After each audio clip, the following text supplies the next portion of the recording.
Assalamu alaikum, guys. How are you? This is Atik welcoming you in the next session of estimation using Planswift. Those guys who have recently joined me in this session, I will highly recommend you guys that you should go and check my previous sessions to have the better understanding of what we are doing in these sessions. So, if I give you just a brief introduction that we are actually doing the estimation of this project which I am just showing. This is the ground floor plan, and we are going to do the estimation of this project from foundation to the finishes level. So go check this, check those videos. I'm going to make the V card of those files on the top, so go check it. Now coming back to our today's session. So in the previous session, if I have opened the two files. This is the Planswift file, and the other one is this is the Planswift file, and the other one is this Excel file. So we know that we are doing the takeoffs in the Planswift, and then we are going to put those takeoff in our Excel file. So what we are going to do in today's session is we are in the previous session, we have marked these footings on this plan: wf1, wf2, wf3, and then so on.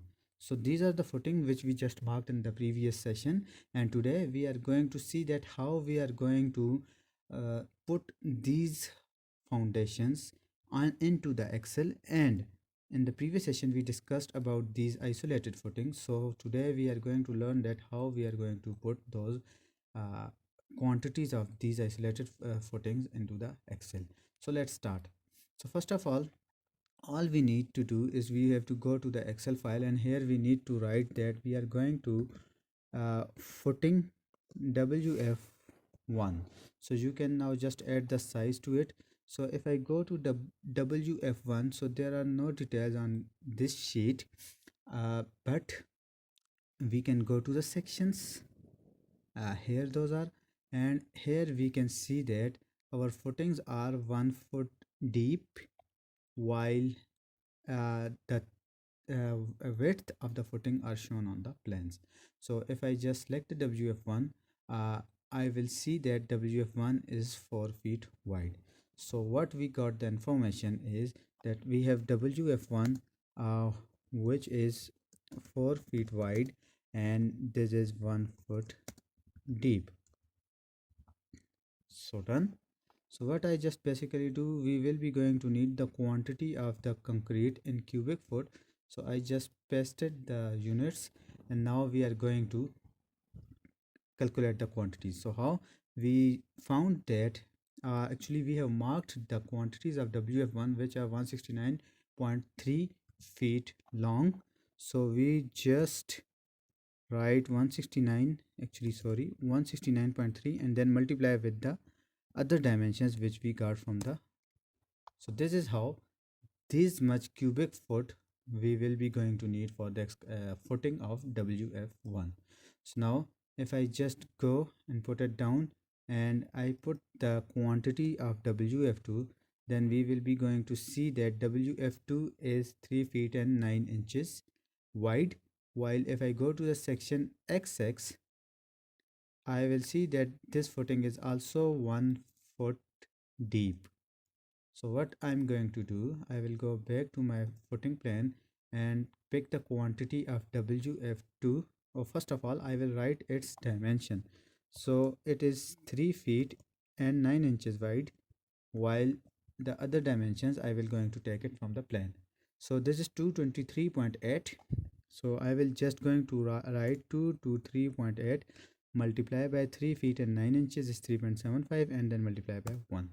So this is the quantity of wf2, while if I go and put the quantity of wf3, just repeating the process, and I will be going to see that it is 2 feet and 6 inches. So this is the quantity of concrete. So actually this is the footing, and I can just add concrete footing wf1.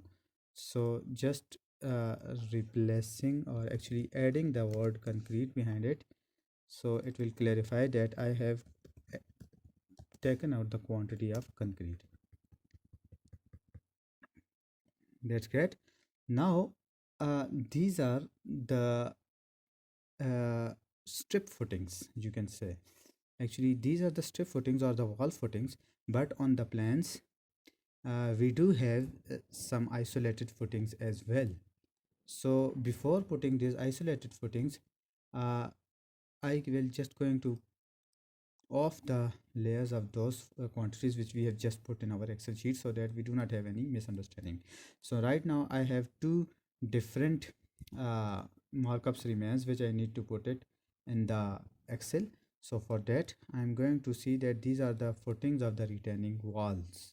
So what I'm going to do, I will go to the section and see that we are having the retaining wall at the bottom, and it is also 1 feet deep, while if I see the other footing this is also 1 feet deep, and dimension is given over here 4 feet wide, while this one is 2 feet and 6 inches wide. So what I'm going to do, I'm going to footings, and then I'm going to copy the couple of, and then now I'm going to write concrete retaining wall footing. So I am just going to remove this WF1 because this is retaining wall footing, and this is 4 feet wide while 1 foot deep. So what I'm going to do now, I'm going to put the pick the quantities of 4 feet wide, which is 50 feet and 1 inch. So 50 feet point 50.1 multiplied by 4 and multiplied by 1. So we get the quantity of retaining wall.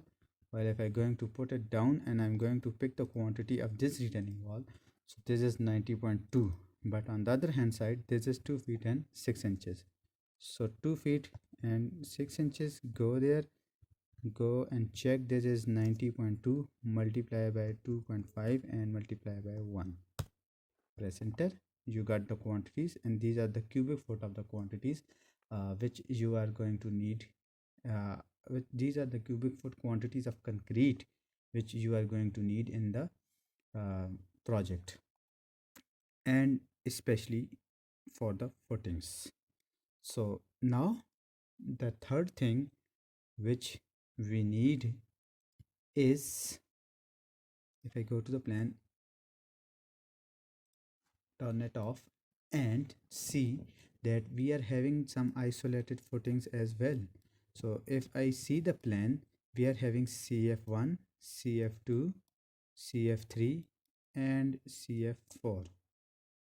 So now here is one another footing which is not shown, that which one is this. So what we will do, we will just going to get the dimensions of this footing from this plan to this, which is 4 feet and 6 inches wide, which is almost, which is actually exactly like CF1, and 5 feet wide. Yes, so we have two CF1 footings, one is this one is this one, and then we have CF2, CF3 and CF4. So now I will going to the sheet of column details, and here I will be getting the details of CF1, CF2, CF3 and CF4. So what I'm going to do, I have seen that this footing is 1 foot deep, while the all others are also 1 foot deep, while CF3 is 9 feet and CF4 is also 9 inches deep. Sorry, this is 9 inches. So what I'm going to do, I will just first go to the Excel, and here I will be seeing that concrete of isolated footing. And what is this isolated footing? This is CF1. So if I go to write the size is 5 feet wide by 4 inches, 4 feet and 6 inches in length, while it is 1 foot deep. Got it? But also one other thing, we have two footings, so 2, and then we are going to multiply it with 5, multiply it by 4.5, and then multiply it by 1. So this is the quantity of concrete which we are going to put it in CF1. So if I go to CF2, and the CF2 is having the same exact dimensions, so no need just to need the just to update the name of the footing, and if I go, there is only one footing, and while we have the rest is same. So basically this is only the calculation, and you are understanding that how you understand your workings. So if I go to CF3 we have different dimension. These are 3 feet and 6 inches wide on the both side. So we are going to type 3 feet and 6 inches, and again 3 feet and 6 inches, while we are having them as 9 inches deep.